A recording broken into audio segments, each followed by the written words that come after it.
بسم اللہ الرحمن الرحیم۔ عزیز طلباء السلام علیکم ورحمۃ اللہ وبرکاتہ۔ عزیز طلباء، آج ہمارا سبق نمبر 57 جماعت نہم اردو کی نظم پیوستہ رہ شجر سے امید بہار رکھ ہے، اور اس سے پہلے کہ ہم اس کی بلند خوانی کریں اور تفہیم کی طرف آئیں، ہم اس کے شاعر کا تعارف پہلے کریں گے اور اس کے بعد پھر ہم یہ دوسرے کام کریں گے۔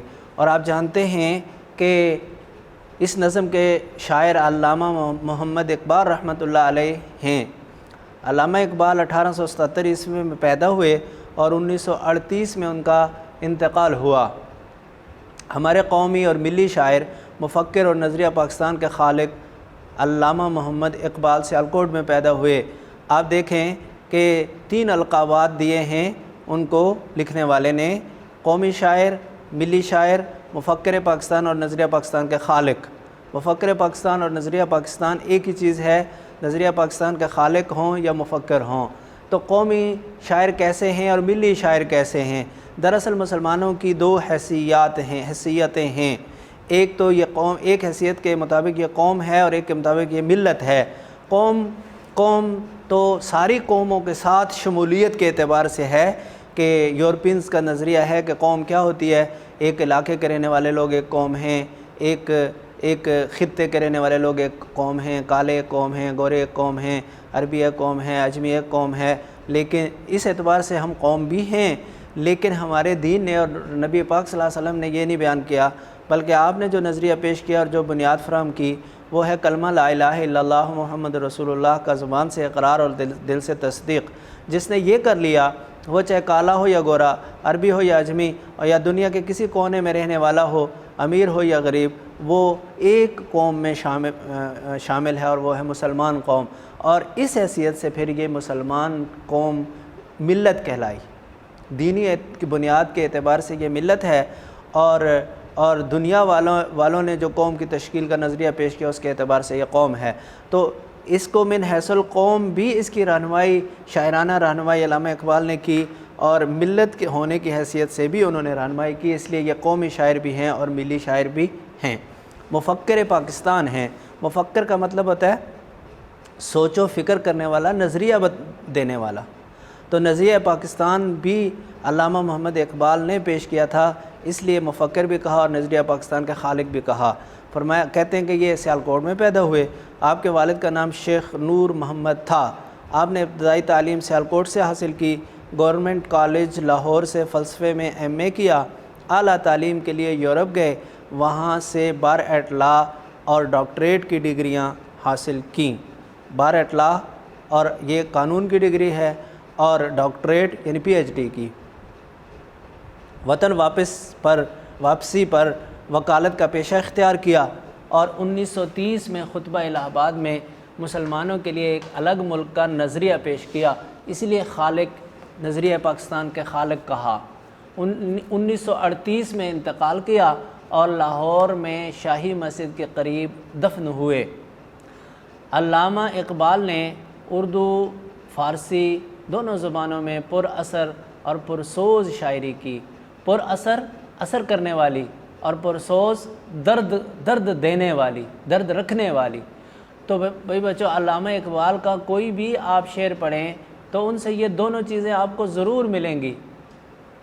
10 20 30 50 شعراء کا کلام سامنے رکھ لیں، ان میں سے اقبال کا شعر پڑھتے ہی یہ دل گواہی دیتا ہے کہ یہ علامہ اقبال کا شاعر ہے، یہ اس کا اثر ہے۔ اور درد تو علامہ اقبال کے کلام میں کوٹ کر بھرا ہوا ہے۔ یہی وجہ ہے کہ مسلمانوں کے ذہنوں کو ایک دم سے تبدیل کر کے اور نظریہ پاکستان کی طرف جب توجہ مبذول کروائی تو ایک دم سے سب نے لبیک کہا اور سب قربانیاں دینے کے لیے تیار ہو گئے۔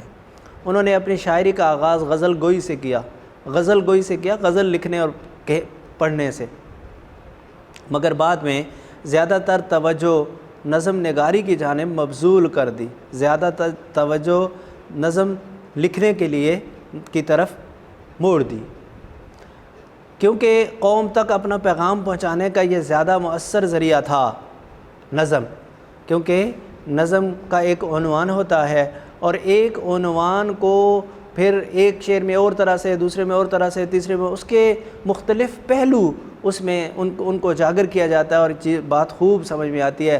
جبکہ غزل ایسی نہیں ہوتی، بلکہ غزل کا کوئی ایک موضوع ہوتا ہی نہیں، اس کے ہر شعر کا الگ سے مرکز خیال ہوتا ہے۔ اقبال کا دائرہ فکر مشاہدہ کائنات اور مطالعہ بہت وسیع تھا۔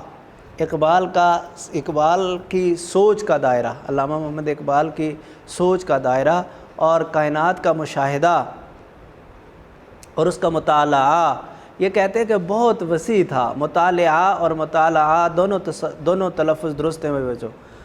تو کہتے ہیں کہ یہ بہت وسیع تھا۔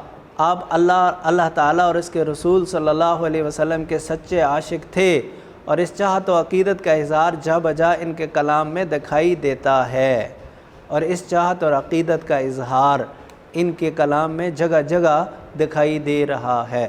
اقبال رحمہ اللہ نے محض روایتی عشق و عاشقی کے موضوعات سے ہٹ کر اپنی شاعری میں زندگی، کائنات، خدا، ابلیس، عقل و خرد، تصوف، قومیت، عقل اور خرد دونوں مترادف الفاظ ہیں بچوں۔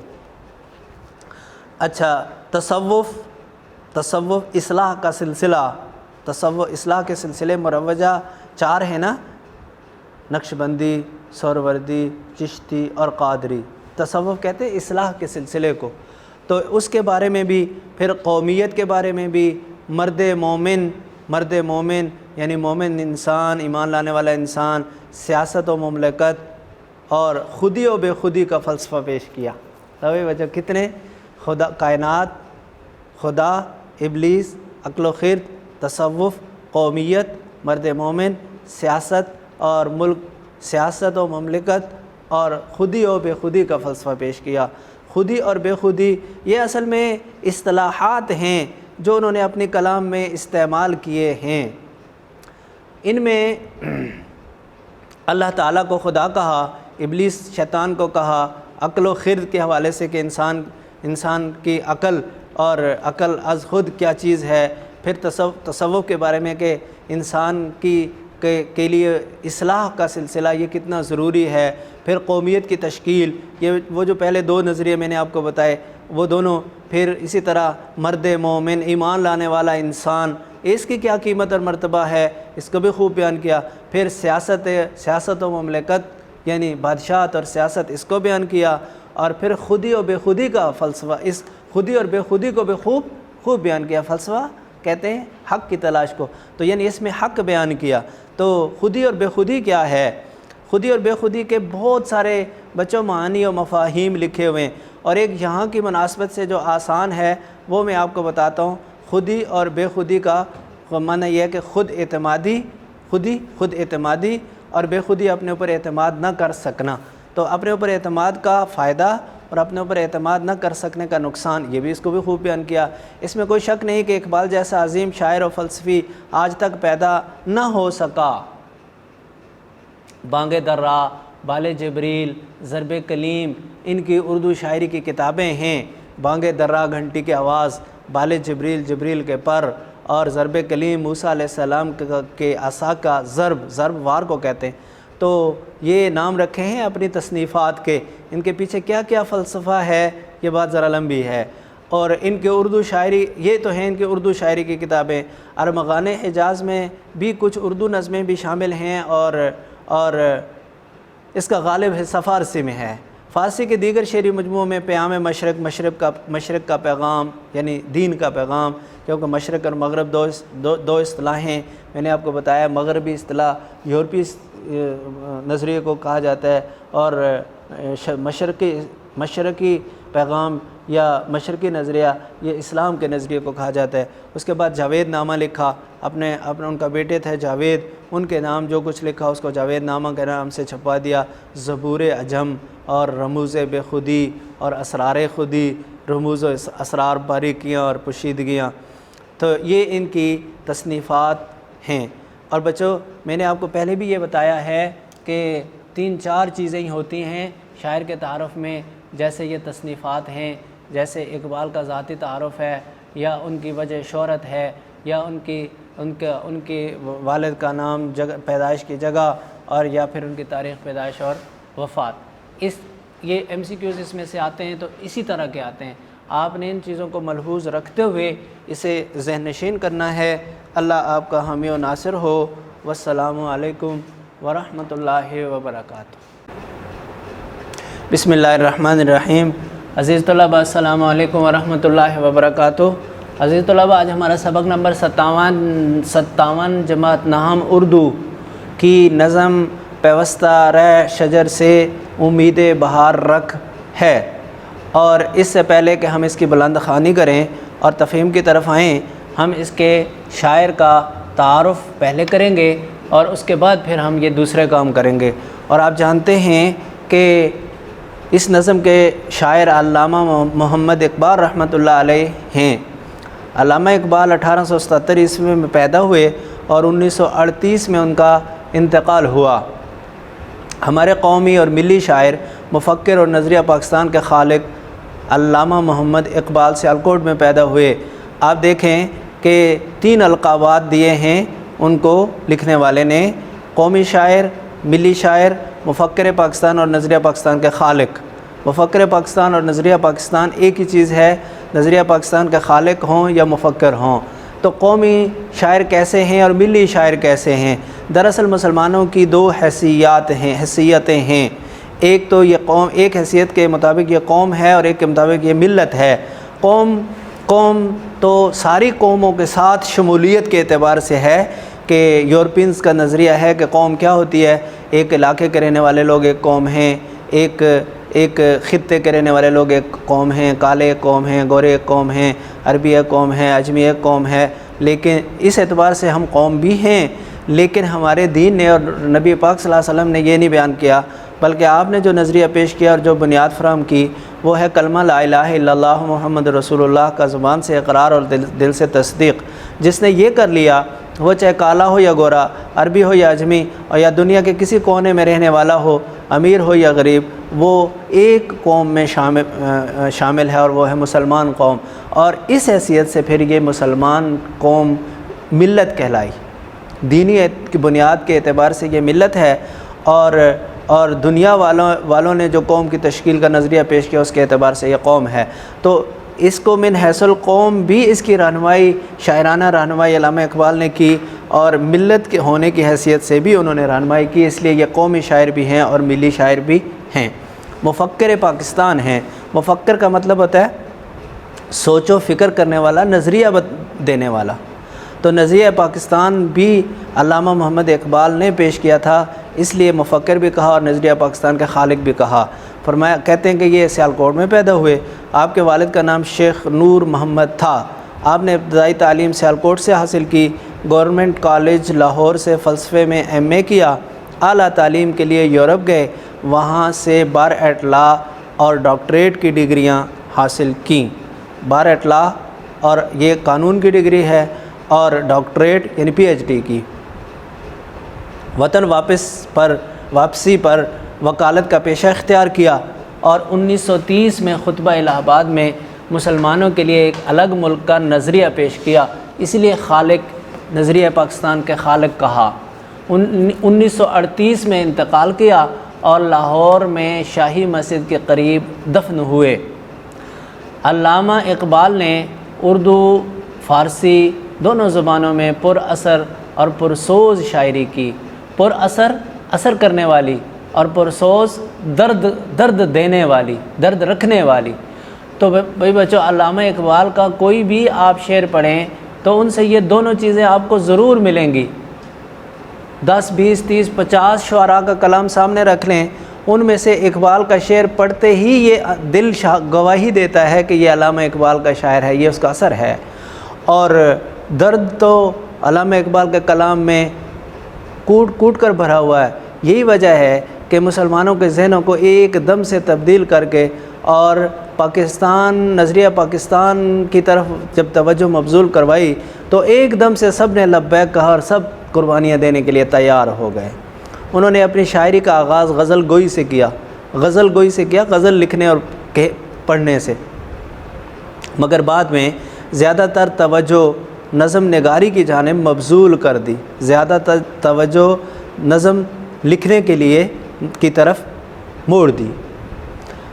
کیونکہ قوم تک اپنا پیغام پہنچانے کا یہ زیادہ مؤثر ذریعہ تھا نظم، کیونکہ نظم کا ایک عنوان ہوتا ہے، اور ایک عنوان کو پھر ایک شعر میں اور طرح سے، دوسرے میں اور طرح سے، تیسرے میں اس کے مختلف پہلو اس میں ان کو اجاگر کیا جاتا ہے، اور بات خوب سمجھ میں آتی ہے۔ جبکہ غزل ایسی نہیں ہوتی، بلکہ غزل کا کوئی ایک موضوع ہوتا ہی نہیں، اس کے ہر شعر کا الگ سے مرکز خیال ہوتا ہے۔ اقبال کا دائرہ فکر مشاہدہ کائنات اور مطالعہ بہت وسیع تھا۔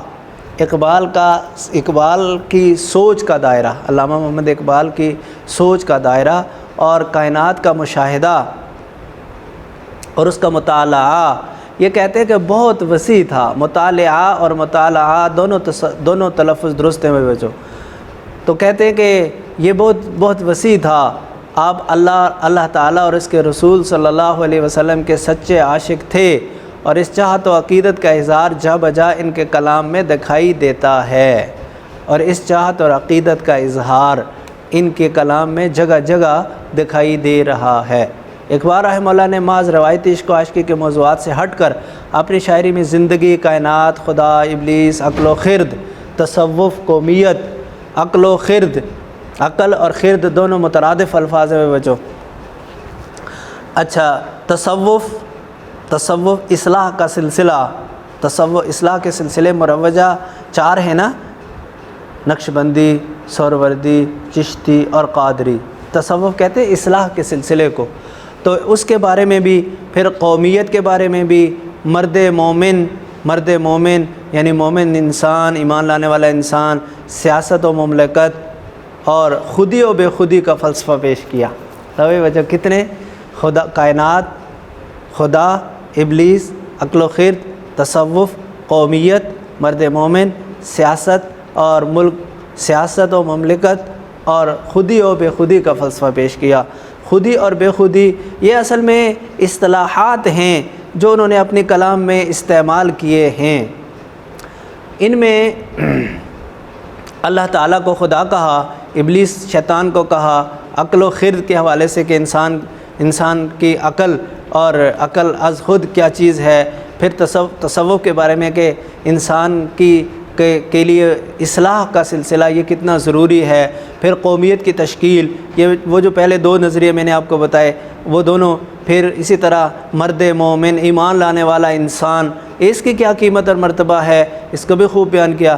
پھر سیاست و مملکت یعنی بادشاہت اور سیاست، اس کو بیان کیا، اور پھر خودی و بے خودی کا فلسفہ، اس خودی اور بے خودی کو بھی خوب بیان کیا۔ فلسفہ کہتے ہیں حق کی تلاش کو، تو یعنی اس میں حق بیان کیا۔ تو خودی اور بے خودی کیا ہے؟ خودی اور بے خودی کے بہت سارے بچوں معانی و مفاہیم لکھے ہوئے ہیں، اور ایک یہاں کی مناسبت سے جو آسان ہے وہ میں آپ کو بتاتا ہوں۔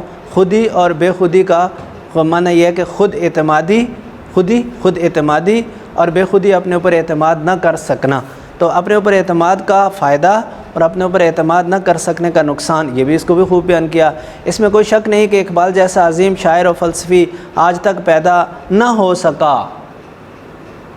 بانگ درا، بال جبریل، ضرب کلیم، ان کی اردو شاعری کی کتابیں ہیں۔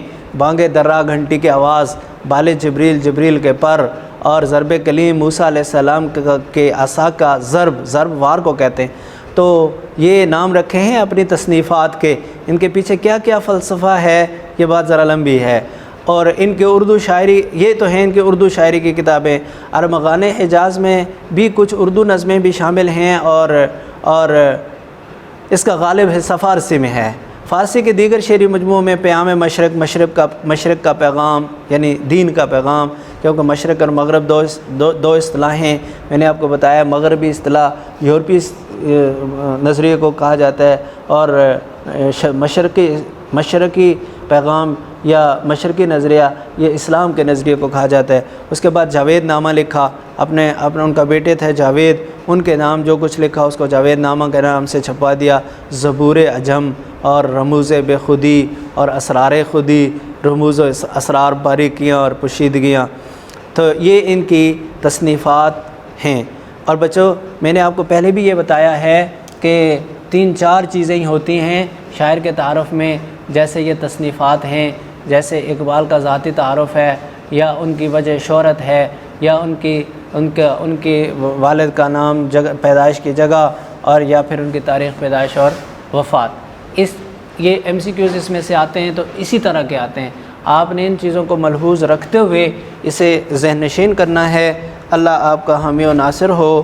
والسلام علیکم ورحمۃ اللہ وبرکاتہ۔